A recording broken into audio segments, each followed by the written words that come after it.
College Classic. Did you say College Classic Campus Hits? Well, sure you did. Hey, guys.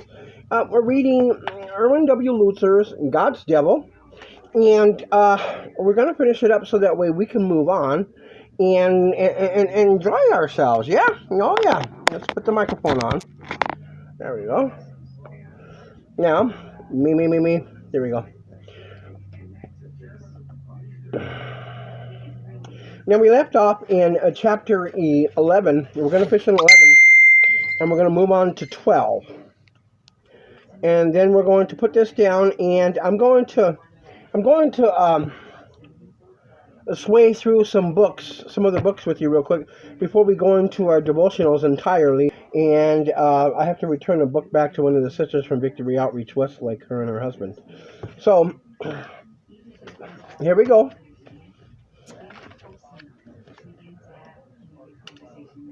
Thank you. Chapter 11.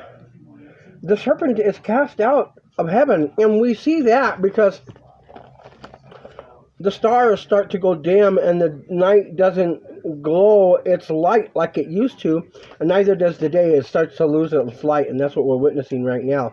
So when he's cast out of heaven completely, he's stuck here on the earth. He can no longer fly. His wings are being plucked just like the others were, him being the last of the Mohegans. So you see in Daniel 7, they get their wings plucked and they attack for the wicked one who has sent the beast to prepare for his coming. And a lot of people don't know this, but living creatures not only are living creatures, but they're also beasts, living beasts. God's judgment is often long in coming, but when it arrives, it is swift and sure. When God begins to wrap up human history as we know it, the demise of the serpent will happen in a series of stages, 7 stages of surety. Ephesus, Smyrna, Pergamum, Thyatira, Sardis, Philadelphia, and Laodicea. And what happens in each candlestick are stages for the preparation of the removal of the seal, that we see the devil at work fighting against us. The Hindus, the Buddhists, the Jar, the Tiki, Hare Krishna, Muslims, Islamics, Christians, Catholics, Lutherans, Protestants, Quakers, Seventh-day Adventists, Mormons, Jehovah's Witnesses, Jews, Coptics. See, he wants you to worship him. When he comes, he's going to claim he's God. And everyone's going to say, you're not God. And he's going to tell you, didn't the Lord tell you that I am the God of this world? And then he's going to tell you he's Lucifer. And just to scare the hell into everybody and make them do what he wants, he has the key to the bottomless pit, and he's going to walk around with hoof feet. So you know he's in charge.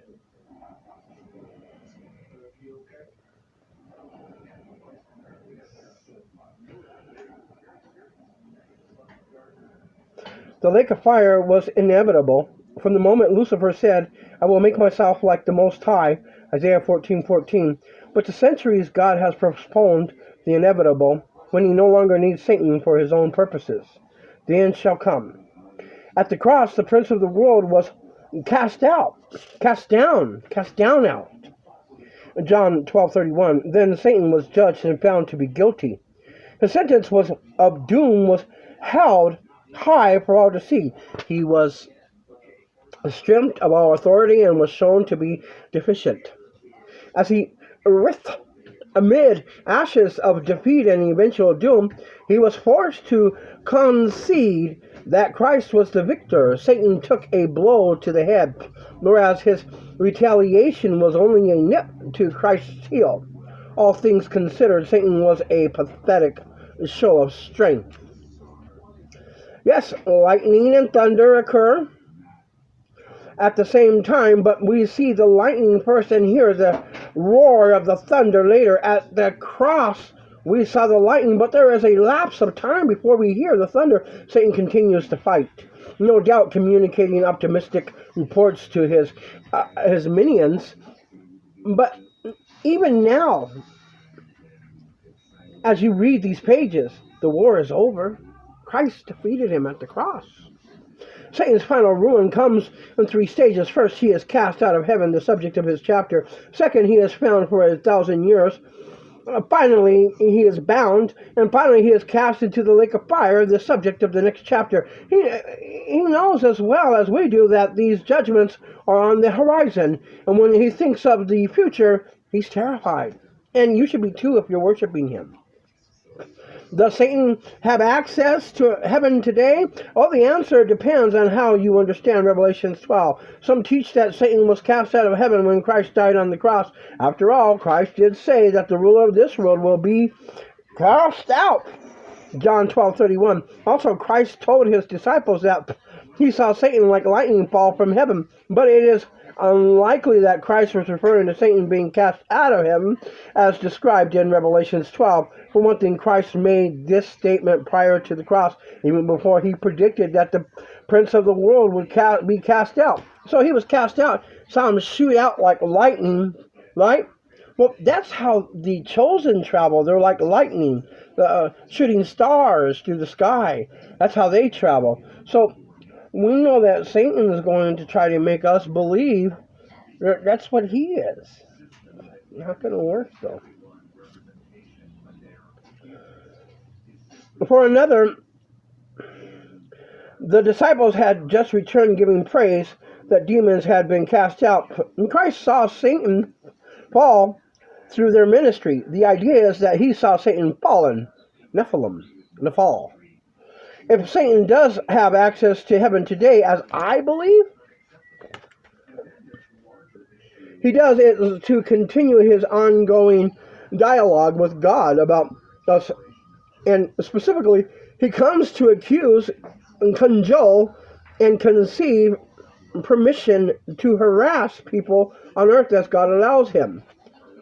So we're going to go through harassment. We're going to go through conviction. We're going to go through persecution, and we're going to persevere. Though he is at war with all of humanity, his special attacks are aimed at those whom he knows will belong to God forever.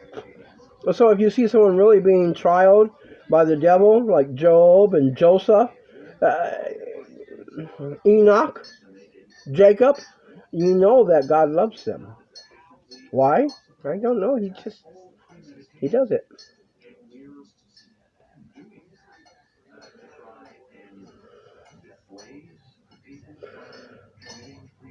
Though he is at war with humanity, his special attacks are aimed at those who he knows will belong to God forever. Conceivably, dialogues such as those in the book of Job are happening today.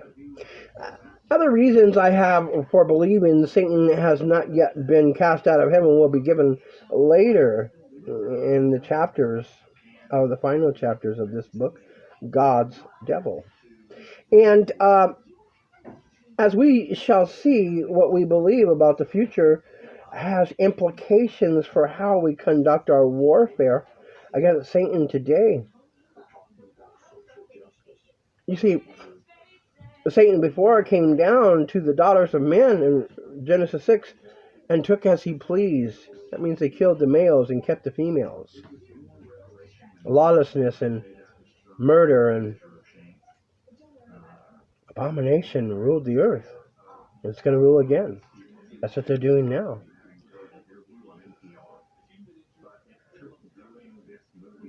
What we'll believe about the future has implications for how we conduct our warfare against Satan today. Let us look at the details. This is College Classic Campus. It's TcYbarra. Is there something on your mind? Concordance, dictionary, and Book of Revelations.